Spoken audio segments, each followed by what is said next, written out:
Alright guys, now I know this isn't related, but I want to show you guys a little bit about the Sony Tablet P. I know I've done some videos about this tablet before. This is a tablet made by Sony way back in 2011.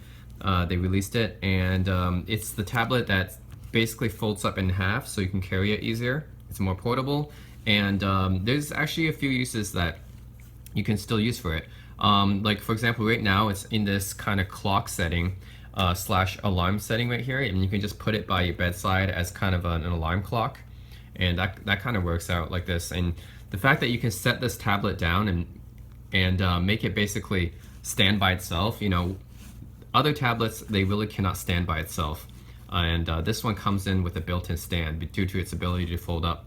So yeah, this is the alarm clock, or clock mode, I guess, alarm clock mode. And I use this by my bedside sometimes, and you can access all the different functions here actually, from music and going home and stuff. This is running Android version 3, Honeycomb, and not a lot of people have seen this version of Android. This version of Android was only released for tablets. It was not fully open source, and Google quickly went to Android 4 after this. So yeah, this version of Android is not that common, and not a lot of people have seen it. I think Android 1 was only seen by like Android adopters. Android 2, you know, 2.1, 2.2, 2.3, especially 2.3 Gingerbread, was widely available. So a lot of people saw that one. Android 3, not so widely available. It was only on tablets, only for a very limited time. This is back in like 2011 ish, around this time, 2011 ish, 2012. Around this time, Android Honeycomb was out, and then they quickly went to Android 4 after that. So anyways, yeah, this is how Android 3 looks like. If I hold the tablet at its full length, this is what it looks like. Otherwise, it comes with 5.6-inch screens. Yeah, this 5.6-inch screen right here, and folds up like that. Has this.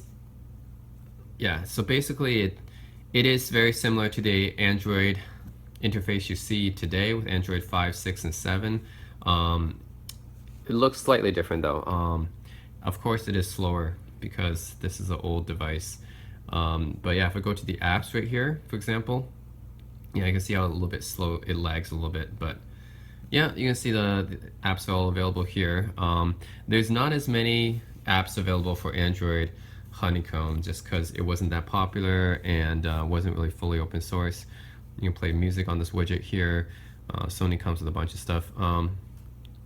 Yeah, they give you a bunch of stuff like this clock by default. If you press this, yeah, that's the settings. You go into the settings screen. I think they have a quick calculator kind of interface here, and you can enter it. This is kind of like a keyboard almost. You know, you can enter it down here. And you see the display up here. So that's kind of cool that they a lot of the apps that they shipped with really wants to, you know, make them duplicate kind of like a keyboard kind of interface. So that's pretty interesting. I don't think I have any favorites here. Oh, okay. So this is kind of like reminds me of the Sony PlayStation interface almost, but it's not.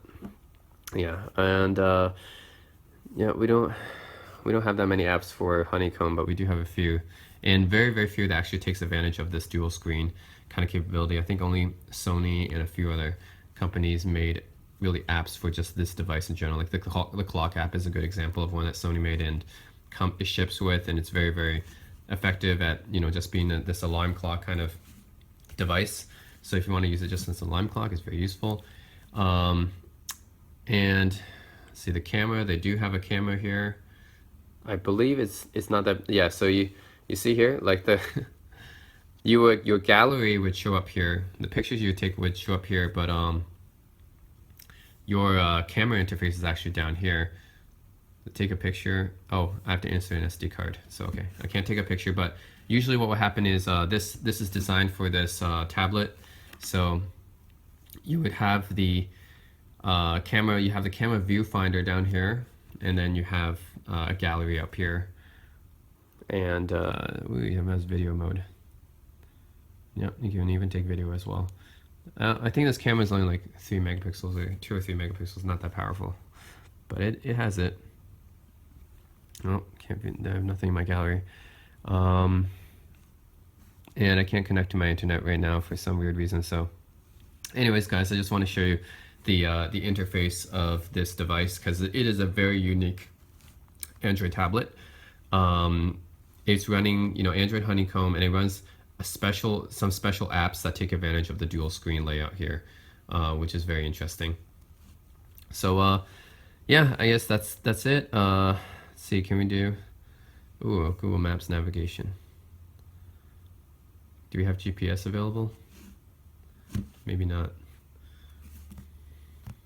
Yeah, maybe it doesn't have location services available right now, but I can do navigation as well, which is always nice to have. Yeah, that's about it. That is the Sony Tablet P. That's how it looks like. I think it comes with this cool live background going on in the wallpaper you see here. So yeah, anyways, Sony Tablet P folds up like this. You can carry it in your pocket. It is the only tablet I can say that I can actually carry in my pocket, which makes it pretty unique, I would think. Yeah. Anyways, yep, that's it. The Sony Tablet P. Thanks for watching. Yeah, and this is how you would add another screen here. I think you have 5 screens here, but you can add all my apps are down here on the bottom screen, and my layout is the top screen here, and I can choose to move one of these to the top screen right now. This one's selected, or I can choose to move Skype up. Yep, move it to that screen. So yeah, you can actually move between different screens here. I can move this down here. You can move between these 2 screens. Just this bezel here. That's the thing that people had problems with this device, was this thick bezel in the middle. If not for that, I believe it does support auto rotation as well. If you're using a Kindle app or something, it supports auto rotation as well, so it will auto rotate. Alright, I really want to show you guys more of this device. I know I didn't show that much, like I didn't show the web browser or YouTube or anything, or any movies or music, but the reality is that this device is old, so it's actually hard to run a lot of the apps here. So yeah, it's Android 3, right? I mean, music, I don't think I have any music. Video player, it says cannot access content. And I don't think there's actually the micro SD card slot support. I only see the USB port here. You can look at the browser here, but I don't think that will load. That's the thing. Yeah, let's see. I do have it connected to the internet though, but let's see. No, most websites just will not load on this thing. It's just too old. Let's see, Yahoo, come on. Okay, oh my god, this is what it looks like. So the thing is, because of this hinge, right, it's going to be cut off. But that's how it is because it's a folding tablet, right? And basically any folding tablet is going to have this issue. And Samsung came out with their Galaxy Fold, right? Everyone talks about the crease, right? You're going to have something here, and it's been improved now, of course. Obviously, technology has advanced, and now you see like a little bit of a crease, but there's always going to be something here because you're folding it, right? So that's the drawbacks to having a folding tablet. Is you have to deal with this. But the Tablet P from 2011, they couldn't deal with this, obviously. Right, so they have a hinge, so obviously you have some kind of bar here in the middle here, but hey, props still for trying something like this. That was risky to do something like this back in 2011. Yeah, this is pretty much what images will look like, I guess. Yeah, nothing here, right? If I try YouTube, yeah, the problem, security issues, your device is no longer supported. Android 4.0 or above, so you have to have at least Android 4.0. This is below, yeah, this is Android 3, so yeah, it doesn't work. This is looking through different apps here. You can multitask. Now it would be cool to have like app down here and app up here, right? Have like, especially because this bottom part can actually, the keyboard can actually come up in this bottom part, which is cool, right? You guys saw that. So the keyboard comes up in this bottom part. It makes it really easy to type. So that's a nice thing. But yeah, just being able to multitask, have like a music player up here, or have a YouTube video playing, and then having something down here, like a messenger program, like that would be interesting, right? I tried a lot of the apps here, it just doesn't work, like Crash Bandicoot, SD card cannot be accessed. I didn't know there was an SD card inside of here. So if you look at the apps here, yeah, Messenger, this PaintJoy one, I think this PaintJoy one launches, but it doesn't support the, yeah, it doesn't support the orientation. So fortunately it's like this.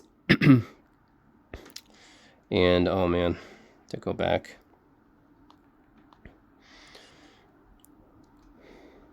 What else? Maps. I don't think this works either. This just gets stuck at loading. So this doesn't work. Yeah, not much work. So unfortunately I can't show you guys too much of what's yeah, because it's just too old of a device. Unfortunately. Can't get much to work here. Yeah, that's pretty much it. And this is to add a screen, I think. And those are some shortcuts, favorites. You can set the clock and stuff. This one is for adding like, oh, that's my gallery. I got some wallpapers. I have live wallpapers here, widgets. It's like the clock, calendar, apps. You can add a calendar here. Okay. I'm hanging up a live wallpaper right now. Sunrise, yeah. Yeah, I like the nice nature wallpaper right now. Yeah, that's some widgets I have, like email and calendar. Skype. Does Skype still work? I think Microsoft deprecated it in favor of Teams, right?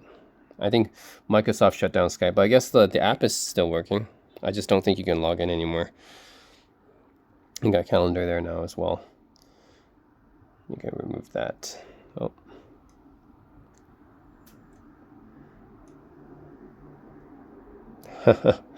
Oh man, so laggy. Anyways, unfortunately that's all I can do on this device. I can't show you any pictures, video, or music, browse the web, YouTube, or anything, or even launch most of the apps, because it's just too old. And when I try to connect it to my computer, I can't even find it, really. So unfortunately, just too old of a device. But it was a really unique concept for the time, right? Just having a foldable tablet back in 2011. And yeah, headphone jack down here. Then you have a camera, not a very good camera, obviously, but just having headphone jack camera, yeah, that's pretty cool. And also a SIM card slot. Yeah, there's a SIM card slot right there, and made in Japan as well. That's also pretty cool. So technically, you can just use this instead of a phone if you just wanted data back then, I guess. So if you have a large jacket pocket, you can put this thing in it. So it's technically a portable tablet for the time. So yeah, anyways, very ahead of its time, as Sony often is. But just like other Sony devices, they just stopped supporting it over time. All right, that's it. All right, guys, so I want to show you guys a little bit more of this device. I've shown it in one of my videos before, my Android phones review, but haven't shown in depth about how this device actually accesses the internet and stuff. This is the Neptune Pine. This is the smallest Android phone ever. As you can see, it's extremely small, fits in the palm of my hand like this. I can make phone calls with it. It's actually, you know, SIM card slot and stuff. SIM card slot is right up here. So it's a SIM card slot, it has a headphone jack, right? It's got volume buttons and everything. So yeah, it's a full Android phone. It's just really, really small. So this is, you can just like dial small numbers like this. So it's extremely small. You can text messaging, and has a camera actually. So you can take some pictures. So let's say I have okay, let's got my PSP, go right here. Let's take a picture of that. Let me show you guys what this camera looks like. It actually can take video as well. So it's got like a video mode. Not sure how good that video is, but it's got video mode. It's got a panorama mode, which is extremely impressive on a device this size, but it's got a standard, yep, this picture mode right here. This I think it's just a little small camera. It actually even has a flash, has like a small flash at the back as well. I think this is a, I don't know, 5 megapixel camera, not that good, but yeah. Anyways, that's the camera on that. We can actually view it. If you go into, oh, it's got widgets and stuff. Let's go into the gallery and look at it. Oh, here it is. Here's the picture we just took. See? Really nice picture right here. No, it's not that nice. The camera's not that great. But you wouldn't expect the camera to be that great for something of this size. But yeah, it's a picture. It can take pictures, which is impressive by itself. That a device this small would be able to take pictures in the first place. What else can we do here? Okay, let's go to the browser and watch some YouTube videos. Let's see how YouTube videos run in this. Let's play this YouTube video. It actually runs pretty fine.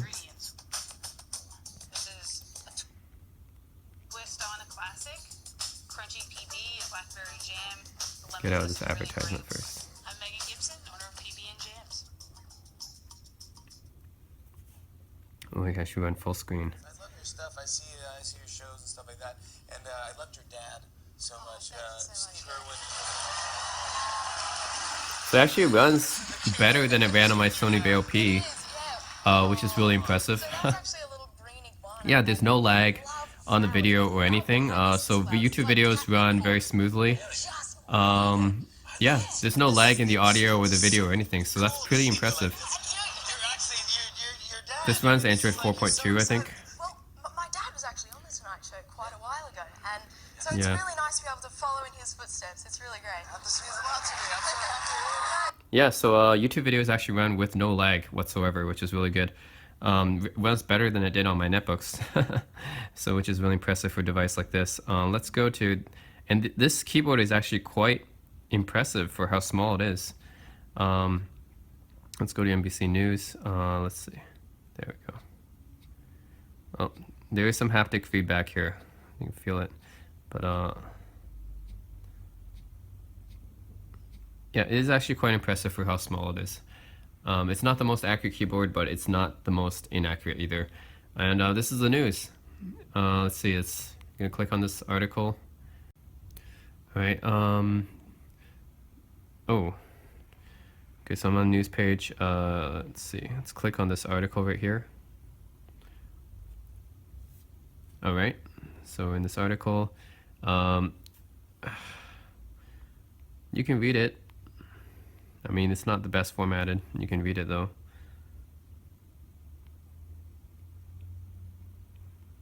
Yeah, it's just the formatting is really off. See, it's yeah, it's really off. Like half the screen is like white, but you can see all the text and stuff on it. So that's there. And of course, you can go on like Facebook on it and stuff. I don't think I'm logged in right now, but let's go to the home page.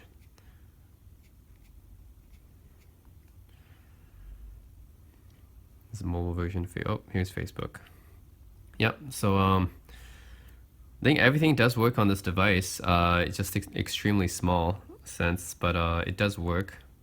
A little bit formatting is a little bit off, but yes. Let's try IGN. I can't wait to see load that bugger of a page. Oh, oh, here we go. It loads the mobile version. Yep, so it loads, and it's got oh no, actually